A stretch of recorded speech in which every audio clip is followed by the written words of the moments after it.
Welcome to the No More Late Fees podcast. I'm Danielle. And I'm Jackie, and we're just two best friends and ex-Blockbuster employees rewatching some of the best and worst movies from the late 90s and early 2000s. This week, we continue our bonus episodes as we support the WGA and SAG-AFTRA strikes. We're excited to have our pal Simone back to join us as we discuss the MTV Video Music Awards, aka the VMAs. Welcome, Simone. Hey, y'all. Happy to be here. We're so happy to have you back. We are. But before we dive in, let's get into some housekeeping. You were so sync in that. Were we? Yes, you were. Good job. If you love the podcast and you want to support us, here are a few ways that you can. You can write us a review, because it actually helps us get more listeners. So make sure you head on over to Apple, Spotify, Podchasers, iHeartRadio, Good Pods, or your favorite podcast platform and leave us a review or rate us, and we will be very thankful. And if you'd like to give us a one-time donation, head on over to ko-fi.com/no-more-late-fees. Let's get into it. It all started in 1984. Jackie and I were 2. Ronald Reagan was president. Trash. Times Square was a neon-shrouded dump. Prostitutes, hookers, drugs, you name it. And MTV invaded Radio City Music Hall for the first ever Video Music Awards. Madonna took the stage in a lacy wedding gown to sing about virginity. Michael Jackson nabbed 3 Moon Men for Thriller, as he should. And, well, pop culture was never the same again. We're going to kick things off with 1995. We're going to talk through 95 to 2005 and all the award shows in between. The host was Dennis Miller, fresh off of SNL. He was in New York City, Radio City Music Hall. And there was a lot of big players. We have Michael Jackson and Janet Jackson collabing for the first time for their music video Scream, which was just, I don't know how much that video cost to make, but it looked expensive. Okay. It did. It had a lot of visual effects, a lot of that dance break. Oh my God. So good. As I said before, it literally made me piss my pants. I was so excited, giddy even, because these two, the fact that they're siblings is one thing, like having such a talented ass family is crazy to me. But the fact that Michael Jackson is who Michael Jackson is, and that Janet Jackson was able to carve out her own lane, and then two of them, especially before Michael passed, were able to do this video together and make a song. I don't know what took them so long. I think Janet really wanted to make her own name before doing something with Michael, but this is when it cemented that she was iconic on her own, and she felt good enough for the two of them to like come together. And boy, did they. That definitely a great video. Scream is listed as the most expensive music video ever made then, and then adjusted for inflation. Hell yeah. So even still to this day? I think so. Wow. Yep. Who directed it, Jackie? Do you know? Was it Hype Williams? Ruminek. Oh, Mark Ruminek. Okay. Yep. I don't know who that is. I don't know either. So not only did they win 3 Moon Men for Scream, Michael performed for over 15 minutes. Like, when you think about that from an award show standpoint now, like, it's unheard of. We don't see stuff like that anymore. Yeah, I don't think they would let anyone else do that except maybe Beyonce. But 15 minutes with Slash from Guns N' Roses. That's a like Super Bowl halftime show. Which he started. Did he? Michael Jackson, yes. Michael Jackson was the very first person to perform in the iconic halftime show. He started it. Before that, they never really had anything. Fascinating. He be that boy. So notable things from 95. Courtney Love was a hot fucking mess. During the pre-show, Madonna was being interviewed by Kurt Loder, and Courtney Love was just like down below chucking her Her makeup compact, at her. yeah. Yeah. And then Kurt Loder's like, let's get her up here. And Madonna's like, let's not. But Kurt Loder later said that he had production in his ear saying, like, you need to get her up with Madonna. Yeah, Oh, sure. Madonna was not a fan. And Mhm. I think Courtney had like tried to interact with her before. Also, like, this has to be the most posh version of Madonna we had seen Yes. up to this point. Fully covered, fully dressed. Right. Because she was in that like transitional phase. Yes. Right. 100%. I don't believe she performed at this show, but she did win an award for, I don't remember what the award was. Or maybe it wasn't. I this don't one. think she won an award. No, Yeah, she did. She had to have, because George Clooney presented it to her, yeah. Which is also a very interesting moment, because when she goes to like kiss him on the cheek, he literally moves his entire head to avoid her. She looks a little flustered, but she kind of says, okay, well, I guess this is as close as I'm going to get to George Clooney. Again, I want to know why that happened. Like, George, tell me.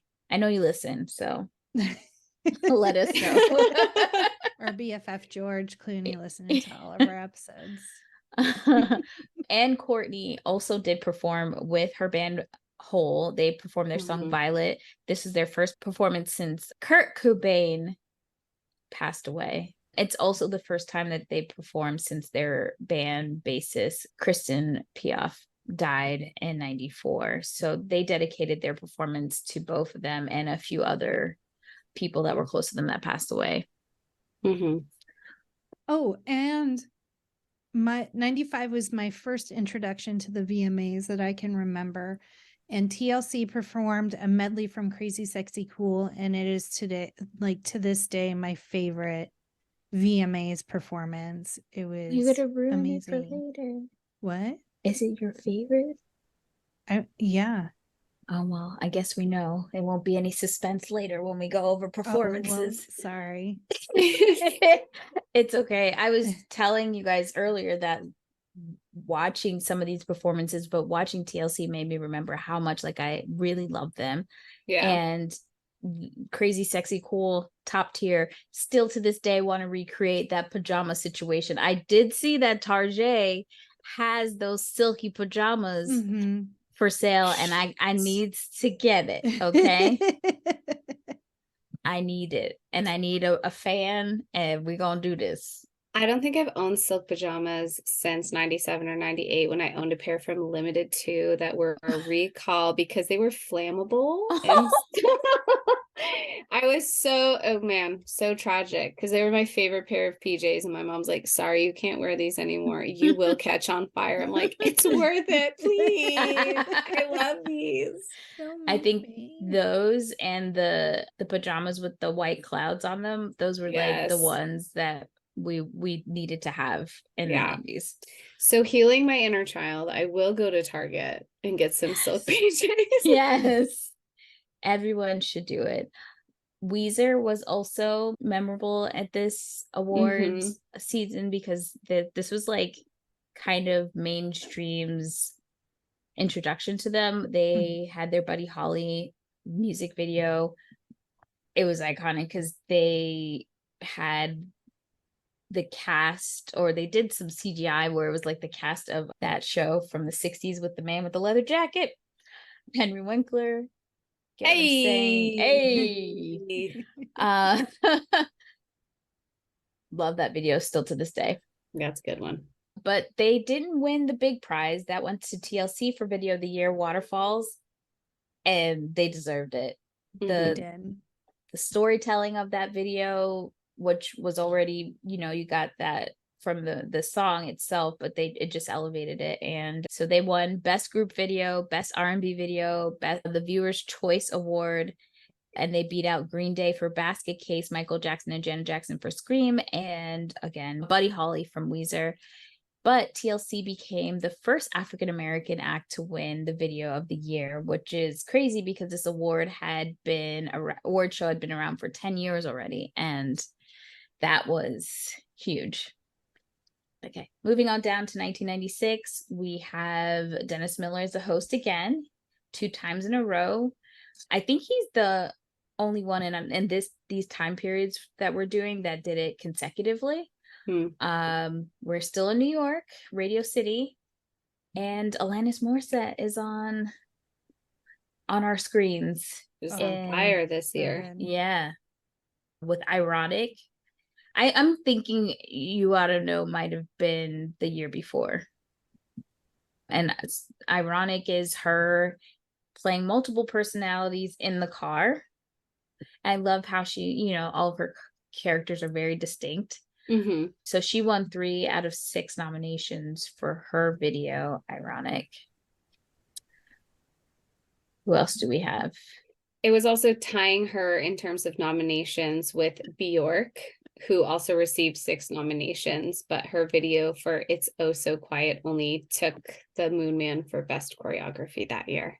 So we all know that I was a tap star growing up.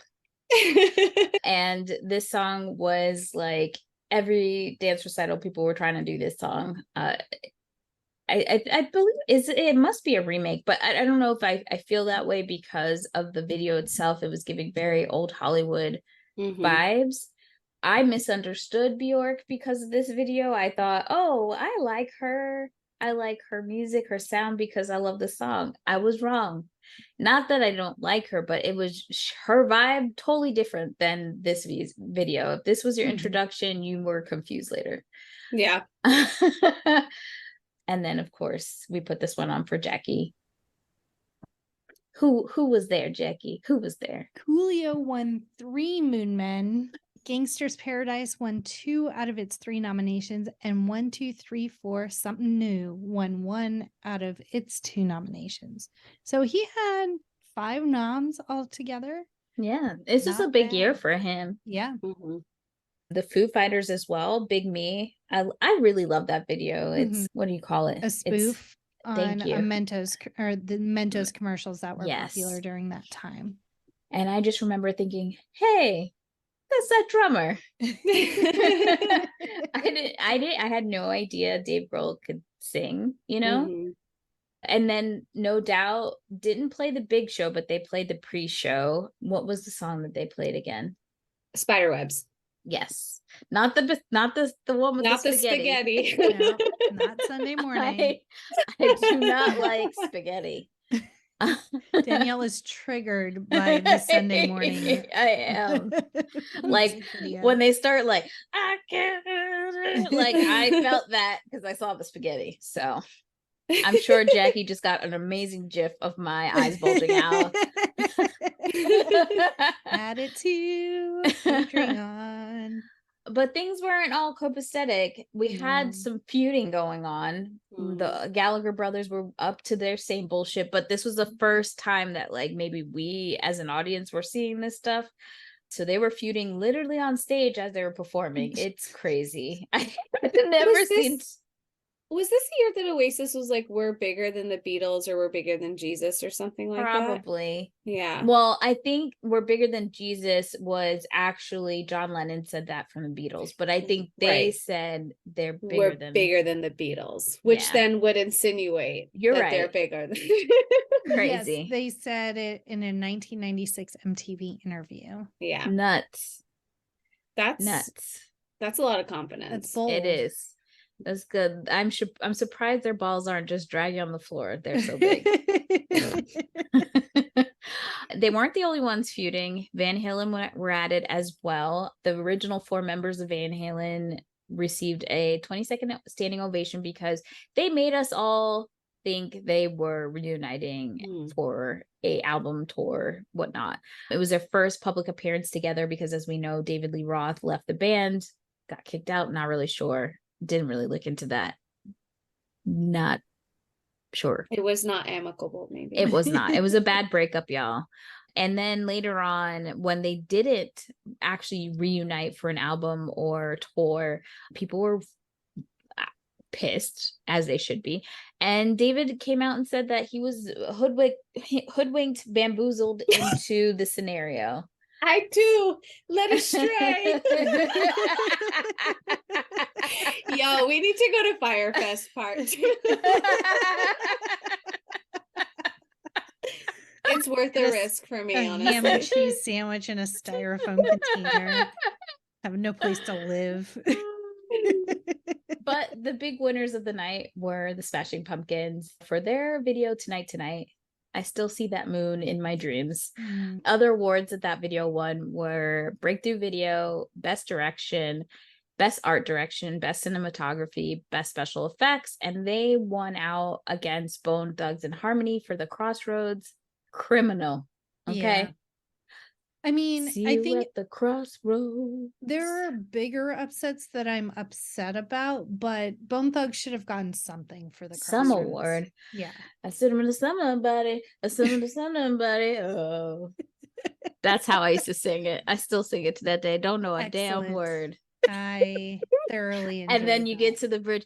I see you at the crossroads.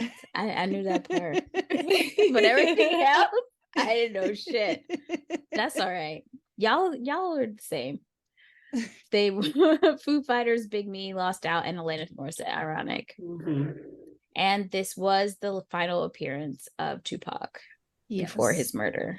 And a notable performance for me was the Fugees performed a medley, and it is wonderful, and you can find it on YouTube, and I highly recommend you go and look it up because it gives you all the feels. I was singing along. I thought I was Lauryn Hill for a second. And just a note, I watched a YouTube channel. Hugo Henderson is the guy that does them, and he does recaps of all of the VMAs, except for he didn't have 1996, but all the other ones, and they're very well put together and edited, and his commentary is really funny. So I highly recommend you go check that out if you want a deeper dive with visuals.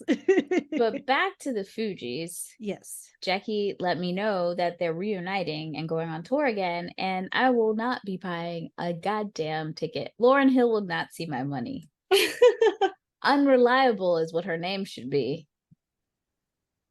I love her to death, but think about it. Think really hard.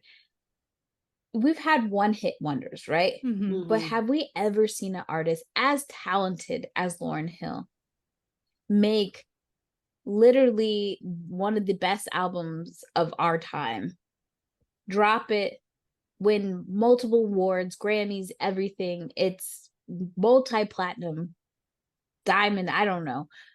And then fucking nothing. A few sprinkles of some stuff, and then she has performances and doesn't fucking show up on time, like hours late. Didn't she also run into some money trouble? Yes, tax evasion issues, I believe. But that goes back to what we were talking about, how correct they need our economy class that we're going to make. They need to educate these stars who are very talented and trust probably the wrong people, you know. I feel like we're getting a little bit of an education with Taylor Swift with that, just not with like her versions of things. Yeah, not owning the rights to your own music, and so now she's just releasing her own version. Yes, because she has Rich Daddy to help her. True. But I also just saw the Tina Turner musical. It came in through Broadway SF, and it's called Tina, and it's so great if you ever get the chance, if it ever goes through your towns.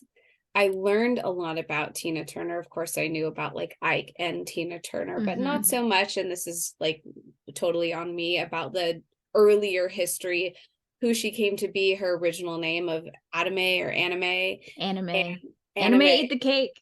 Yes. And she eat the cake, anime. eat the cake. And so They definitely touched up on that in the musical about how she never saw like a dime of her own money of music that she produced with Ike, because Ike was the main person under that contract. And so for years had to be like locked into this terrible situation of an abuser, and a situation that she might not have been able to like easily get out of. Yeah. But that it wasn't until she was in her 40s Yep. to be independent and to kind of reproduce and rebrand herself as a solo artist, and finally be able to recuperate the millions of dollars that she was most likely owed all of those years. And it's really sad. I mean, like, obviously that situation was with Ike, but this happened so much to so many acts when it came to the managers, the record, the labels. A lot of the labels, even though they didn't have a damn thing to do about these songs, would own the rights to these songs. Totally. We all know Lou Pearlman was like the 6th member of like Backstreet Boys and NSYNC. Yeah. So it happens a lot, and it happened a lot. It happens to everyone in the industry. I really think you have to read, and I think that goes to all of us. Read contracts. Don't try, like, even if you get a lawyer, you should still read it. Like, it's a little complicated, but you have Google. Hell, we have ChatGPT. You could throw it in there and it will, and you can ask it like, what are some of the things I should watch out for? I mean, you should still read it, but like, if you're confused, there are resources. And if you have a lawyer, you should have 3 lawyers, one to look at the other ones. You know, I'm just saying, like, you got to watch your money, because that industry is just gross. Yep. And that's the lesson for today. We're moving on to 97. We're still in New York City, and Chris Rock is the host now, another SNL alum. And he is kind of ruthless the way that he is with the... It was really interesting watching Chris Rock host, because he brought up a point that was incredibly valid, which is Will Smith won every single category he was nominated, just about, for years. And he was up against stiff competition that should have won out, but Will Smith was the golden child. And so Chris Rock would joke about it, but it was very on the snarky side. And I'm like, oh, this beef had been brewing for a long time, decades. Yeah. And some people, I didn't, if you guys want me to do a timeline, I can. I could definitely dig deep into it, but I believe that some people even say that it started because like he tried to like hit on Jada or something. Who knows? But there's definitely some issue there, and it could just be jealousy too, or maybe like roles that he wanted. Who knows what's going on there? But we know what happens. Tragic. That we see that Pat Smear announces like in the middle of a performance with Foo Fighters that he is leaving the band, but he does present his replacement. So you could see that like they planned it. Franz Stahl, who had actually been a member of another band with Dave Grohl, which is called Scream. So I think Pat is back though, right? Or he did perform when they did the tribute to Taylor. I think he was there. I'm sure he was. Yeah. We also get, when Fiona Apple is accepting her award, she unleashed an expletive-laced tirade, including such gems as "This world is bullshit." Not wrong, Fiona. And quoting Maya Angelou saying, "Go with yourself." Chris Rock then had some quips of his own in response to that tirade. This just like unlocked a memory that one of my crushes that I didn't talk about was David Blaine. What? Yes, I liked that creepazoid. He was creepy. He was very creepy. So I now know that I very much like pretty boys, but then there's like a small segment of weirdos. Like, and sometimes they coincide. They're weird, and pretty boys, but I also like weird, creepy. Mm, I'm a magician, kind of weird guy. interesting. Like street magic. Yeah. Street magic. Not And- Chris Angel though, but David Blaine. for Well, sure. Chris Angel was just more about like body gore. Like, do you want to Yeah. see me like hang myself from like my skin suspended over a bridge for 2 hours? But he also did like other practical magic stuff too. But or like, oh, let me like cut open my tongue and then like you'll see it heal. But David Blaine, I forget, was it Dave Chappelle that roasted David Blaine? He did like a from him where he would just like pop up behind people and do a skit. Oh man, that was so good. That's a wild card of a poll for I know. I feel like it's a safe space. I just had to let you ladies know I totally forgot about him. We definitely could probably do a part 2 of our childhood Because crushes. we did miss like I think we did more childhood and we didn't do like our high school like teenage years or like as college much. years. Yeah. Oh, that's the title of it. Childhood crushes, the college years. Yeah. We also had Marilyn Manson perform the song "The Beautiful People" as the finale. Trash. Yeah, that's another subgenre of creepy. Yes. Or as I like to say, the early days of like, he looks like he shops at Hot Topic, but how Hot Topic looked like in the early days and not what Hot Topic looks like now. Yeah. I can go into Hot Topic now and get a Care Bear shirt. I don't think I could get that back then. No, it was like bras made of safety pins. Like I needed parental permission to go inside of Hot Topic early on. We definitely are going to deep dive into that. I know an episode we want to do is the mall. So yes. My favorite place. We also get performances from Puff Daddy and his whole crew as a tribute to Biggie Smalls, with even Sting, who, as we all know, Missing You is a straight up ripoff of his song. But don't fret, he got all the royalties to it because P. Diddy was just not in the right mindset to get permission, ? I don't know. So yeah, he pocketed all that money, and that song was everywhere, and it continues to be. Like, I think songs that are made that could be for weddings, graduations, and unfortunately deaths keeps rolling in. So yeah. Well, and on that line, Jackie, you had a really interesting fact about the longest running single, yes, One Sweet Day by Mariah Carey and Boyz II Men had the record for the longest #1 streak until Old Town Road by Sir Billy and Ray One Cyrus. Sweet Day is also like a tribute song. Yes. Correct? Okay, yeah. Lil Nas X put his foot in that one. He did, and I don't blame him for it because I adore him. The Spice Girls were at the VMAs. They had like black things on their arms. I can't remember what they're called. Like in remembrance of Princess Diana after she passed. Now that whole thing was devastating. And Elton John performed Candle in the Wind in 97 shortly after she had passed.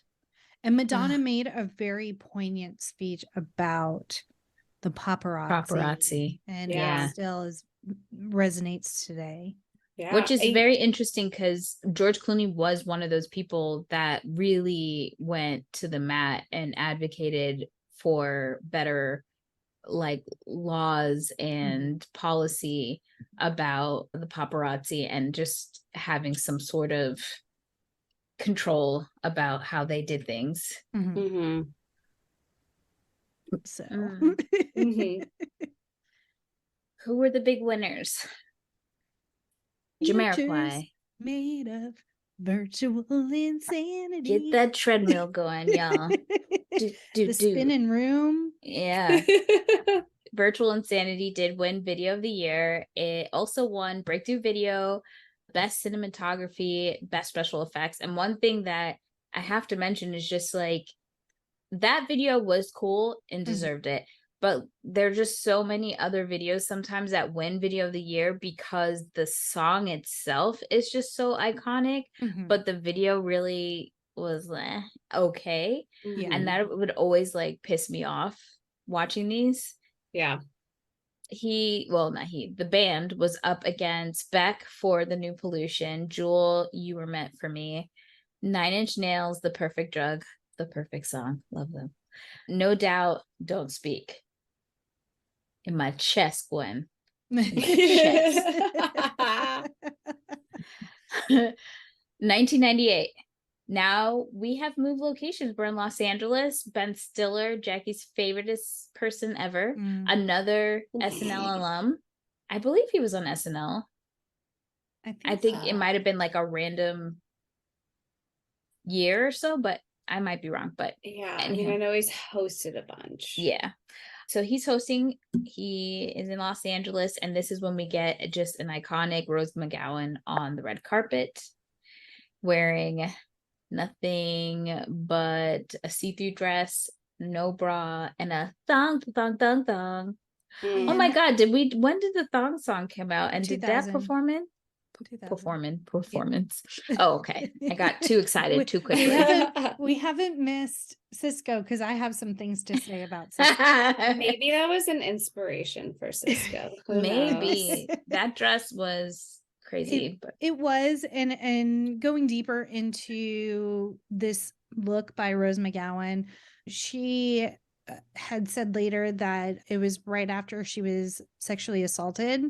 And so it was kind of her taking back her power and kind of, well, if this is what they want to use me for, I'll just put it all out there for the world to see type thing. And so she was going through some trauma responses with this outfit.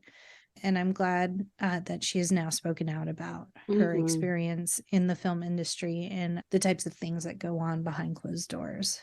Yeah. Speaking of outfits that were surprising, we have Mariah Carey and Whitney Houston coming out together hand in hand, which was literally healed the world when this happened, because there was like rumors that they didn't get along or that they had issues. I mean, they're both divas and they're goats, but the two of them were like, look, we don't have any issues with each other, because they're always pitting women against each other in the industry, and sometimes people fall for it. I think, when we get to The Boys, Brandy and Monica had talked about like what that was like for them. But my favorite thing is that they did a really good job doing this. They came out in the same dresses, and then they were like, well, and they would just pull pieces of it off, and then they had different dresses. And I was like, I love all of this so yes much. So and you good. can tell generally like in that performance the adoration that they have for each other and the appreciation. We know that Whitney Houston's not afraid to speak her mind about people, but also so is Mariah Carey. Yes. We know that Mariah Carey is infamously known of who is she? We don't know. She's had many famous interviews. I don't know her.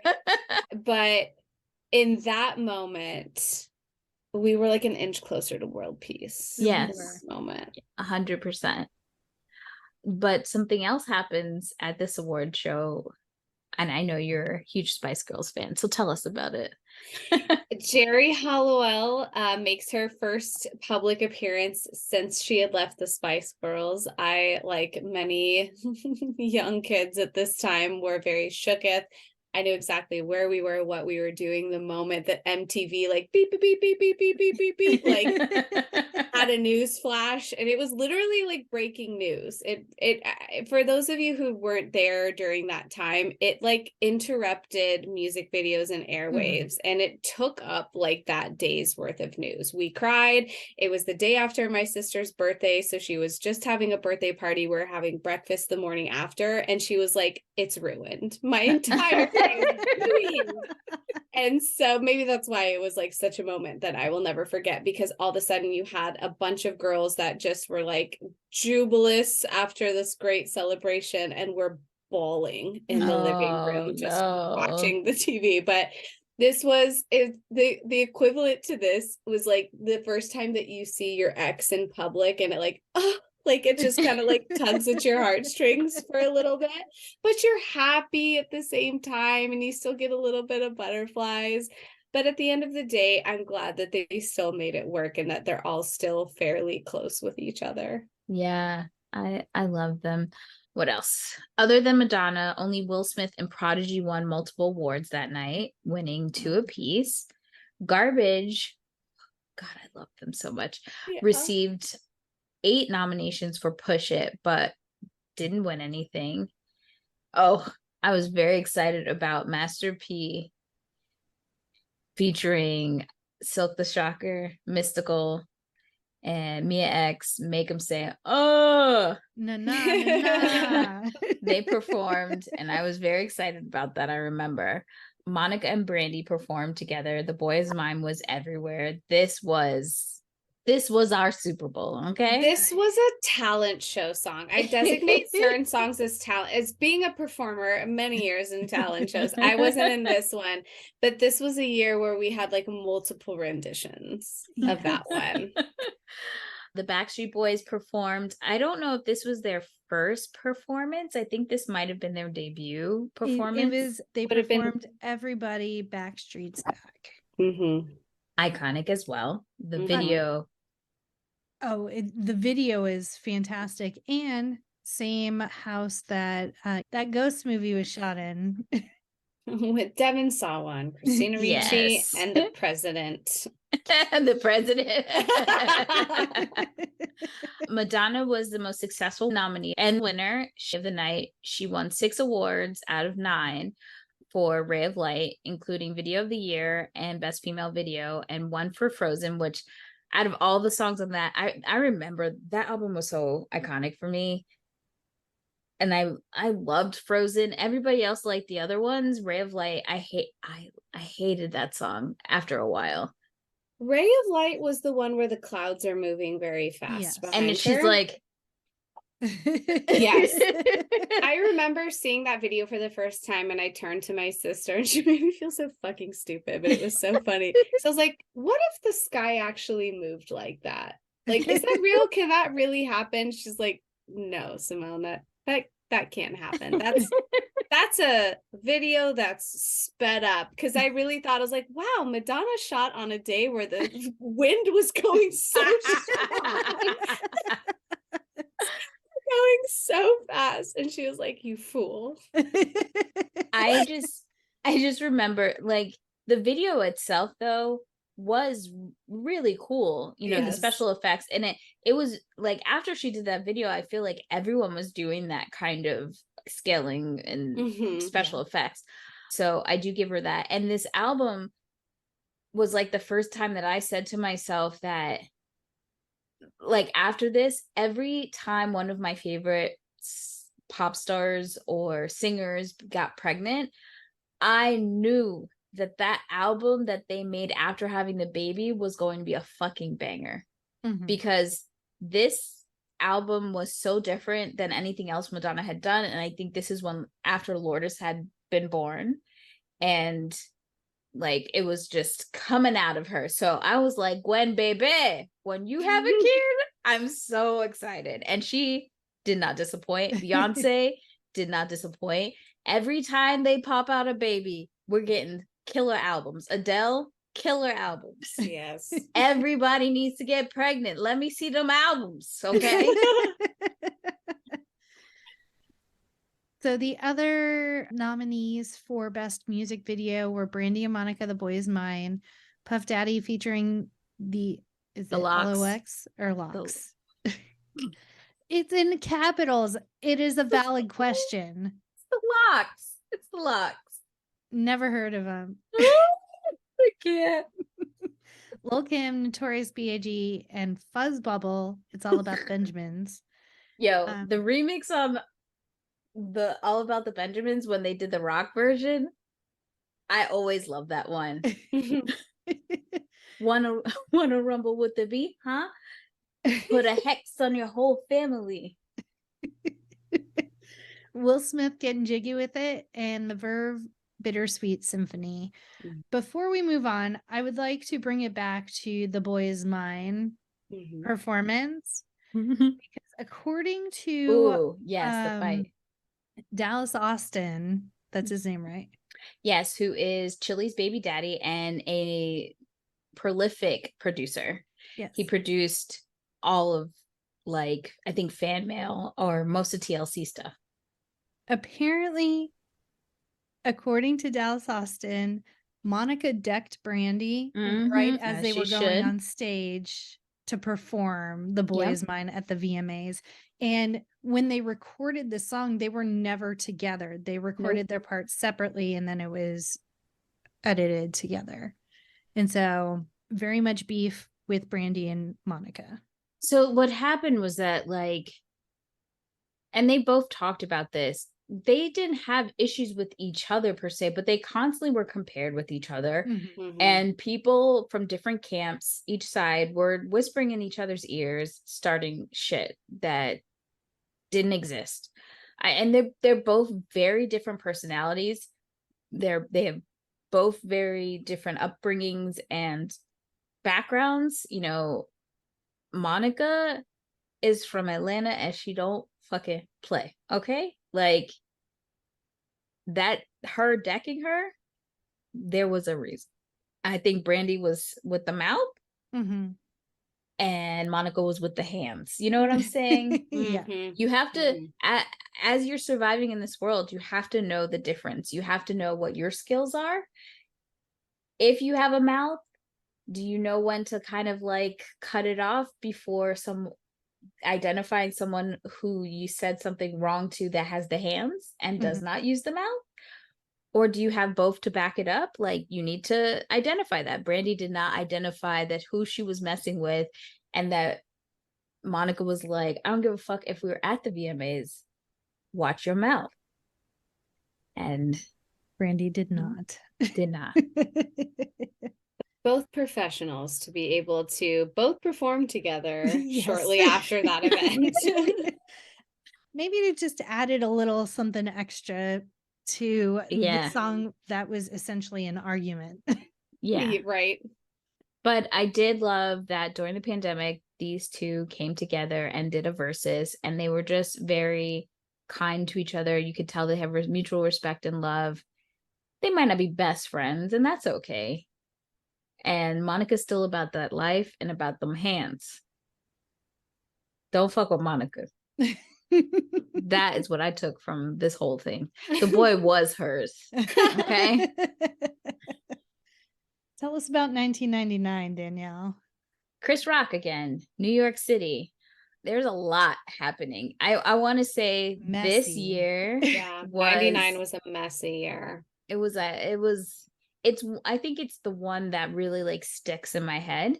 Yes. The Beastie Boys, they won, or I think they won an award, and group member Ad Rock addressed the instances of rape and sexual assault that occurred in the crowd at the 1999 Woodstock concert. If you don't know about that, the white people were white peopling in that. I'm just gonna say that. This is a documentary and moment in history, and I need my fidgets with this, like talking about something like this, because this is truly a time where who, what, when, where, how, and why this was able to be put on as a production. Yeah. And why these people also thought that Fred Durst, of all people, could be held responsible. Right. To be like a ringleader.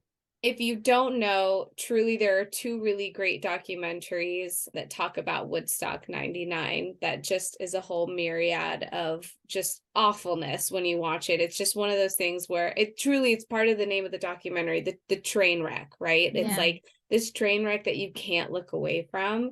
But I'm glad that this is a great example of celebrities using a platform to be able to address social issues in a way that they know that people are listening. And that is the essays that came from that night were so swept under the rug. And when people think about Woodstock 99, they think about the trash, the fire, the Metallica, the poop water that people, Yeah. that people were drinking, you know, all of the other things. But unfortunately, this other aspect that was happening that could have been prevented, but so many people that were responsible that night that just were not qualified to be responsible for that night. Right. Um, And it's just overall the culture that the thought process, you know, I think for a lot of women going to concerts at that time, especially like you talk about Warped Tour, you talk about oh yeah. like these rock concerts that women were wanting to rock out just like their male counterparts, but just it not being safe. People talk about it endlessly about the mosh pits and just how dangerous it was, not just from sexual assault, but just like physical assault. It just, the culture of it, especially around this time period, was horrific. And, you know, that's not to say the Beastie Boys are not a contributor to this, the Misogyny. to the misogyny, but to the culture itself. And Yeah. they have talked about this, that, you know, once they started getting older and then they started to be, you know, get married and have kids, they started to like see things. And this is one of the first instances that we're really seeing that they've shifted, because if you look at early in their career, they were the worst as well. So it was nice to see them take accountability and kind of, and they talk about that. They didn't just say like, oh, we're feminists now and care and just kind of brush their past under the rug. They talk about, there's many interviews where they talk about like, hey, we were pieces of shit too, and we had to take a look at what we've contributed to this.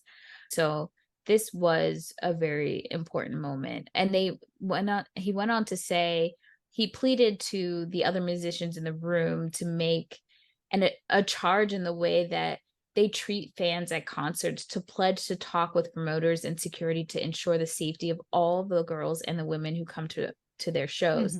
And what's sad is like fast forward to now, and we're still seeing just some combativeness and some safety issues when it comes to these concert venues, to what's happening in the crowds, the Travis Scott situation, that tragedy, you know, and the conversation of like, how much responsibility do these artists have in these scenarios? And now we're seeing a whole other culture where people are literally throwing things and trying to injure the people that they paid to see. And yeah, which is crazy. So yeah, I'm sure we could deep dive into that a whole nother time. But my favorite moment at this show was Lil' Kim and her titty out, and Diana Ross being Diana Ross, the auntie, the elder, coming out. And she did, like, I could so see like my grandma or my mother doing this shit. Like if I was out and I had my titty with a pasty on and making it an outfit, I could so see them just going, cupping it and just going, oh, okay, so we got titties out. And that's exactly what she did. And Mary J. Blige, in the midst of this, Mary J. has a few moments. There's another moment I'm going to talk about her later, but she's just like laughing because her and Lil' Kim are like, you know, besties, and this whole thing is just hilarious. They went up there to present the Best Hip Hop Award, and it's an iconic moment. Lil' Kim has always pushed the boundaries of fashion, especially in the rap game, and you can't knock her contribution to where we are now. Like she's the blueprint. I don't care what anyone says. She started it. The wig, the colored wigs, the fits, she was the one who did that. Everyone else doing that now, give that woman her props. That YouTube channel that I mentioned earlier, Hugo Henderson, he lives for Mary J. Blige's reactions. And so every time something happens and she's in frame, he like zooms in on her. And it's just wonderful because she does not hide her face. Simone, who else debuted at this show?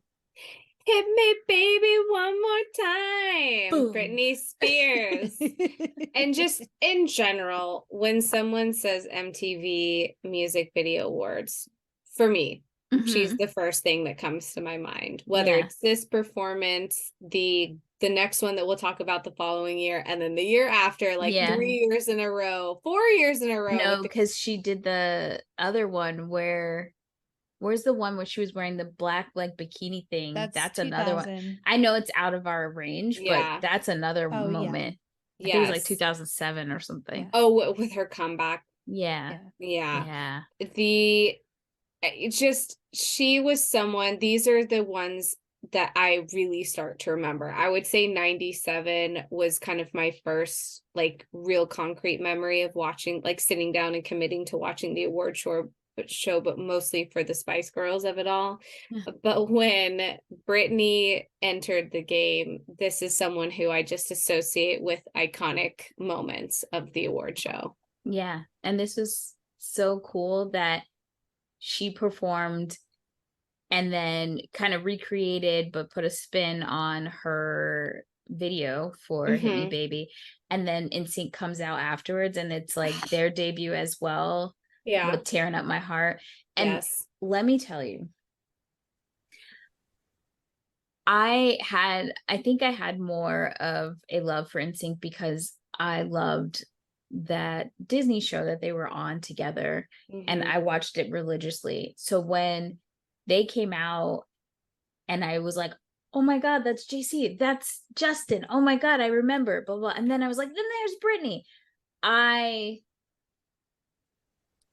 fucking lost my mind. And Christina. Oh, and yeah. So when they came out, I was just like, it felt almost like I was friends with them. Like I knew them, you know, like, yeah, Hey, I know them. I knew them before this. So it just, I was happy for their success. I wanted them to do well. I was on the train with them because of that.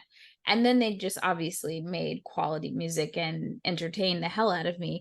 But watching that, especially that performance, I was like, those are my people. I know them. Mom, remember that show? I know them. It's also significant that Tupac's mom and Biggie's mom come together. This is the first time that they're meeting. They come together at the ceremony and kind of talk about their sons. But this was also a healing moment because in the hip hop community, things had gotten so violent because of this. I want to say it was created, this beef that was created that wasn't organic, that got a lot of people caught up and killed. The East Coast, West Coast feud. Yeah, they were able to come together and just kind of say like, look, we need to stop this shit already. You know, we've already lost two of the best of the goats. We do not need to do this shit anymore. So like seeing those mothers come together in the community, I think was just really important.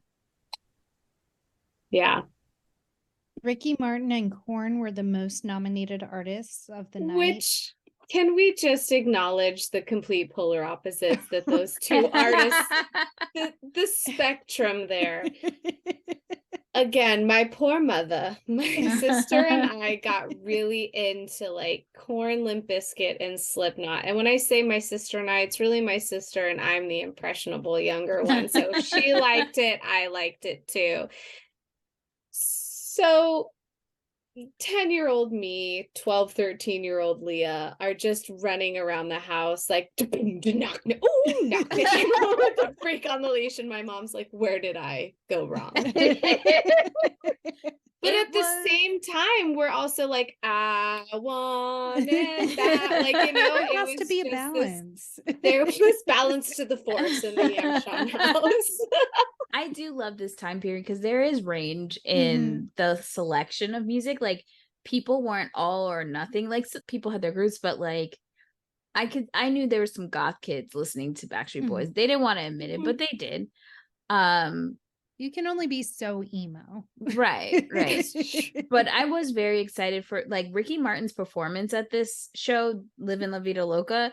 Like, he was killing it. And Yeah. he's another person that I was like, Mom, I know him because he was on a soap opera that my mother used to watch. That Oh. So I was like, and he was in Menudo, which growing up, my babysitter, my abuela, that's what I used to call her. She was Puerto Rican, and her granddaughters were obsessed with Menudo. So like, I knew all of those songs and stuff when I was very little because of them. So I knew of Ricky Martin for a long time, and I was like, he is boy now. So that his performance was really exciting, and you could see in the crowd, like, his energy, everything. Everybody was living La Vida Loca. It was great. So, she won Best Group Video for No Scrubs, and they received a standing ovation from the audience. Was this before or after Left Eye's passing? Before, because Okay. this, when you want to talk about really awesome performances, as much as I love the Crazy Sexy Cool one, I love this one because they did No Scrubs, and then they brought it back to Atlanta with No More Booty in the Pants dance break. Love it. Love it. I used to like watch the VMAs over and over again, because they would play it a lot after it would first air, just so I could watch that dance break. And I think they did the dance break again at the BET Awards, because I remember them wearing a silver outfit. And so when I was looking for clips to just kind of like get myself back into it, I couldn't find it at first. But then I realized, oh, they did it in the red outfits at the MTV Awards. So damn, too much booty in the pants. Damn, too much booty in the pants. Dance. For the second year in a row, the Backstreet Boys took the Viewer's Choice Award for I Want It That Way, a song they had performed during the broadcast. And as they came up and accepted their award, a stranger came onto the stage and said, "Wake up at 3." And like, the group joked like, oh, he wants to be part of the group. But he was later identified to be John Del Signor, who crashed the ceremony in a failed attempt to sell Viacom a show ID. Lord, where was security? Lax. I think until we get to the Rage Against the Machine drummer incident, security was just kind of like, okay, these are all celebrities. It's fine. Yeah.